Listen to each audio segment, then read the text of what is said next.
دو عبادتیں ایسی ہیں جو اللہ رب العزت کو بہت ہی محبوب ہیں، ایک ذکر کی عبادت، ایک دعا کی عبادت۔ الدعاء هو العبادہ، نبی صلی اللہ علیہ وسلم نے فرمایا دعا اصل عبادت ہے۔ یہ دعا اللہ سے مانگنا یہ اللہ کو بہت اچھا لگتا ہے۔ اللہ مانگنے والے سے محبت کرتا ہے، جو جتنا زیادہ مانگتا ہے اللہ اس کو زیادہ دیتے ہیں۔ یہ روز کا مانگنے والا ہے، یہ ہر وقت کا مانگنے والا ہے۔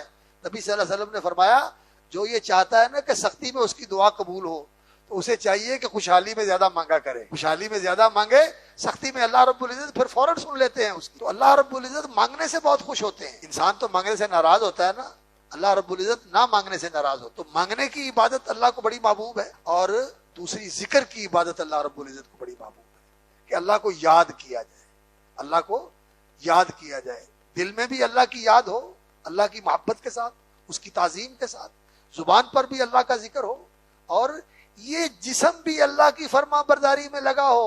حافظ ابن قیم رحمۃ اللہ علیہ نے الوابل السیب کے اندر ذکر کے معنی و مطالب کی جو تشریح فرمائی ہے کمال کر دیا ہے رحمہ اللہ۔ وہ فرماتے ہیں کہ ذکر قلبی بھی ہوتا ہے، دل کے ساتھ، دل میں اللہ کا دھیان ہو، اللہ کی محبت ہو، اللہ کی عظمت و جلال کا شعور ہو، اور زبان سے بھی ذکر ہوتا ہے کہ انسان اللہ کا نام لے رہا ہے، سبحان اللہ، الحمدللہ، اللہ اکبر، لا الہ الا اللہ، زبان سے اللہ کا نام لے رہا ہے۔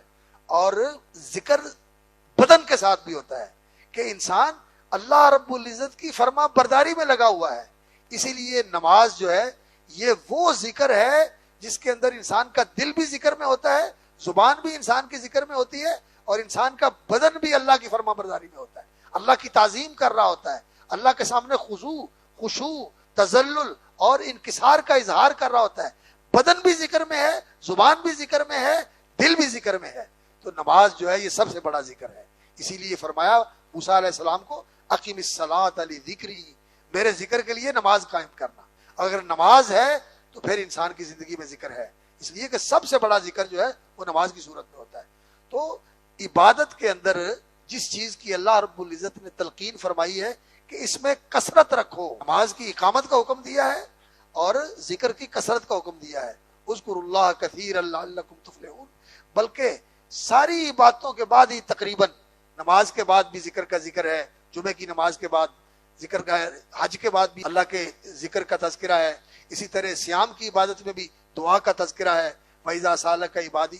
تو آپ دیکھیں گے کہ اکثر جگہ پر جو اعمال ہیں ان کے آخر میں ذکر کی تلقین فرمائی گئی۔ تو ذکر کی اللہ رب العزت نے تلقین فرمائی ہے کہ اس میں کثرت ہونی چاہیے۔ تو امام بخاری رحمۃ اللہ علیہ یہاں آپ کو یہی سبق دے رہے ہیں کہ اللہ کی عبادت کے اندر یہ دو چیزیں جو ہیں، ایک اللہ سے دعا کرنا اور دوسرا اللہ کا ذکر کرنا، ان کا اہتمام زیادہ رکھیں۔